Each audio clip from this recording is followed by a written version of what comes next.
La cheville est une articulation essentielle. Qu'on soit sportif de haut niveau ou sportif amateur, il faut en prendre soin.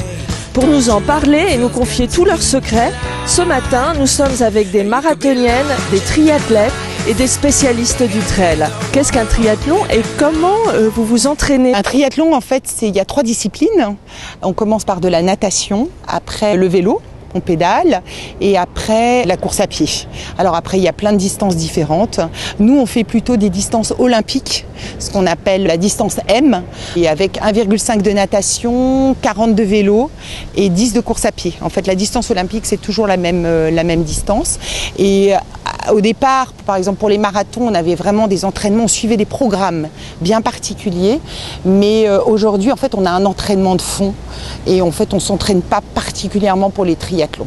Par exemple, ce week-end, on a fait le triathlon de Deauville et on avait un entraînement de fond. Donc, quelques jours avant, on essaye de se reposer un peu, mais on nage régulièrement, on fait du vélo dès qu'on peut. Des cours de cycling aussi en salle, en fait, dans le club où on est. On a une maison en Normandie, dès qu'on va là-bas, on fait facilement 60 km.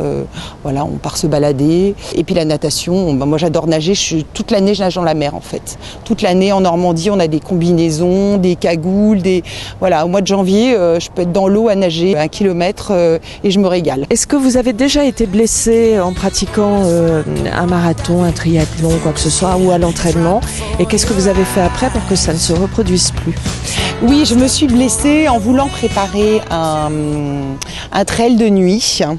Une épreuve de 72 km, donc c'était quand même très différent d'un marathon de ce que j'avais déjà préparé. Je me suis entraînée avec un groupe de coureurs qui fait ce type de trail en fait, qui sont des longues distances on va dire.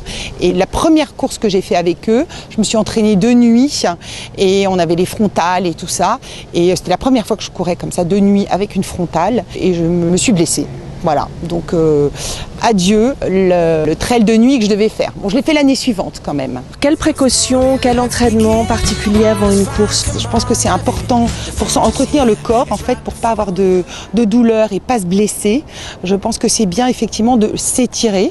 Donc ça, je le fais systématiquement dès que je cours. On s'étire beaucoup. Je soigne beaucoup mes pieds. J'utilise beaucoup baume en tout genre. Je les soigne, je les bichonne un peu. J'arrête le sport, en fait. Pas complètement, j'y vais vraiment mollo et puis voilà, je détends les muscles, je m'étire et voilà, je prépare et puis je me prépare mentalement en fait aussi à la course. Ça demande des petits sacrifices, un petit effort quand même et puis on est content de le faire et après bon, c'est sûr qu'après la course on se lâche un peu quoi. Voilà, on se fait plaisir.